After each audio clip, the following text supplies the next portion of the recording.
En poussant la porte du musée des Bastides de Montflanquin, plongez dans l'histoire et découvrez la création de ces villages. Ce centre d'interprétation est constitué de panneaux explicatifs, de supports pour enfants, de supports audio et vidéo, et également de maquettes qui viennent illustrer justement les propos que l'on retrouve sur les différents panneaux explicatifs. Au travers de cet atelier, les enfants perçoivent le travail de l'arpenteur du Moyen-Âge, véritable fondateur des Bastides.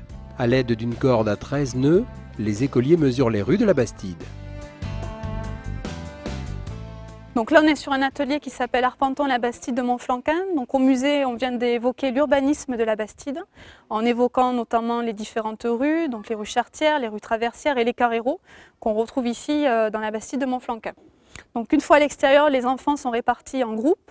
Ils vont du coup mesurer les rues Charretières, les rues Traversières et les Carréraux qui ont été évoqués au musée pour comprendre les dimensions de la ville.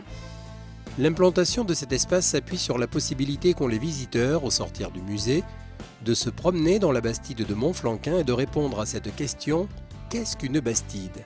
La particularité de Montflanquin, c'est que c'est une des plus anciennes bastides en Agenais et qu'on est sur une bastide de hauteur, donc sur un pêche, alors que plus tard, les bastides sont plutôt établies dans des fonds de vallée, sur des endroits plats, comme Villeneuve-sur-Lot par exemple, voire même déjà Villeréal. On a une prédominance de la place du marché, parce que c'est ça qui va fonder une ville, le commerce. L'église est mise un peu en retrait et on organise toutes les rues d'une manière perpendiculaire à la place, de façon à pouvoir définir des lots à peu près égaux qui permettent de loger le maximum de gens. Et en plus, ces rues se poursuivent dans la campagne de façon à ce que la ville soit largement ouverte sur la campagne.